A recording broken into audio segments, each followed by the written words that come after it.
Ya, silakan buka halaman 8. Ta'rifun artinya pengertian. Judulnya ada di halaman 6. Al-babul awal, bab yang pertama itu adalah al-balaghatu wa mawdu'atuha. Balaghah dan macam-macamnya. Langsung ke halaman 8. Ta'rifun artinya pengertian. Lughatan,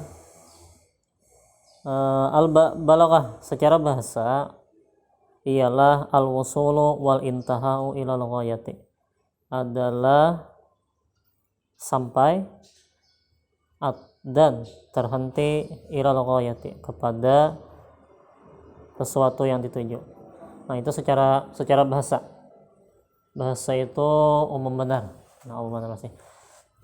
Jadi yang ngarannya balaghah itu adalah al-wusulu sampai, wal intahau dan terhenti ilal ghayati, kepada sesuatu yang dituju. Yuqalu, nah contohnya pernah dikata balagha fulanun muradahu, telah sampai si fulan muradahu, ke tempat tujuannya atau ke sesuatu yang dia kehendaki. Idza wasala ilaihi, dengan catatan apabila dia sudah sampai kepada muradahu, kepada sesuatu yang ingin ditujunya. Nah, jadi sesuatu dikatakan sampai, sesuatu dikatakan balaghah apabila sudah sampai. Nah, secara bahasa. Kemudian contoh yang kedua, wa balagha rakibu al-madinata. Wa balagha rakibu al-madinata, telah sampai kendaraan itu akan pusat kota. Idza intaha ilaiha, apabila terhenti di kota tersebut.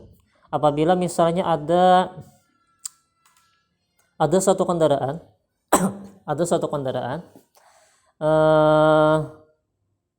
dia menuju ke kota Kandangan, misalnya dari Banjarmasin ke kota Kandangan. Nah, kemudian dia singgah di kota Kandangan, dan berhenti di kota Kandangan tersebut.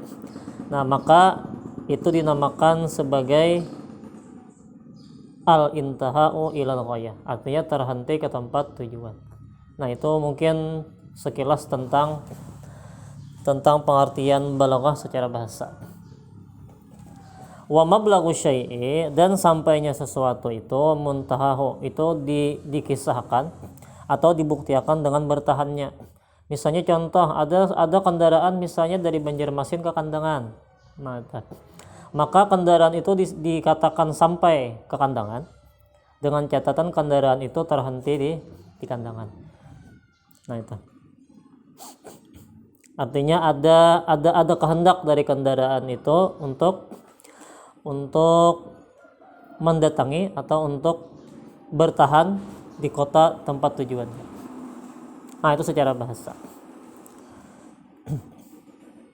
Istilahat, secara istilah, yang namanya balaghah itu adalah wasfan lil kalami wal mutakallim, sifat bagi orang yang berbicara kepada orang yang mendengarkan. Wasfan lil kalami wal mutakallim, sifat bagi orang yang berbicara, wal mutakallim, dan orang yang mendengarkan. Setiap orang yang berbicara, setiap orang yang mendengarkan itu pasti ada memiliki sifat-sifat tertentu. Pasti ada memiliki mimik-mimik tertentu. Mimik wajah dan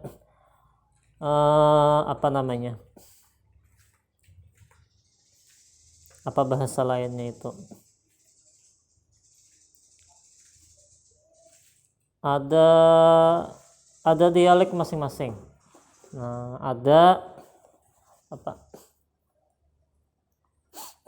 ada sesuatu yang ditunjukkan di dalam dirinya.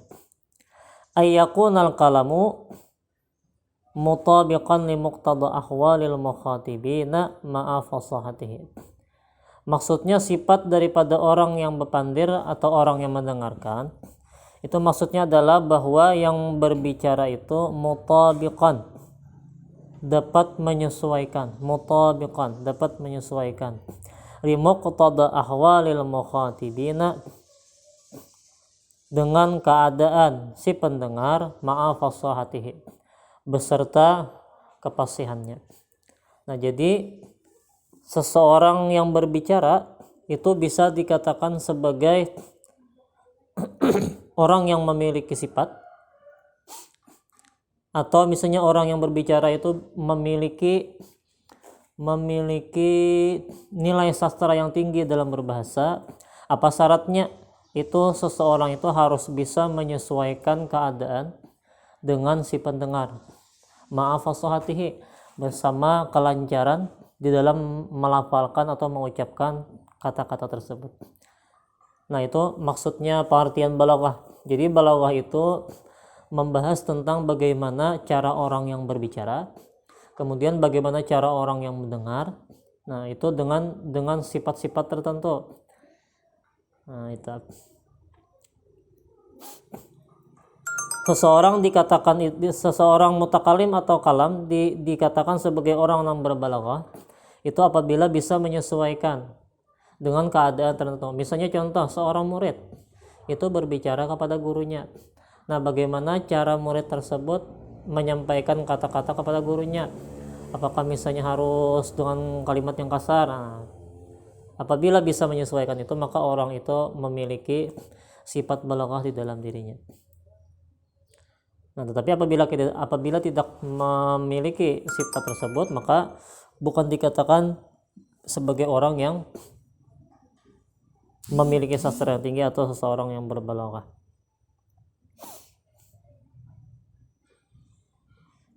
Ya, mungkin itu dulu para penjelasan dari Bapak tentang pengertian balaghah. Nah, nanti kita sambung pembelajarannya di pertemuan yang akan datang. Ya, terima kasih. Assalamualaikum warahmatullahi wabarakatuh.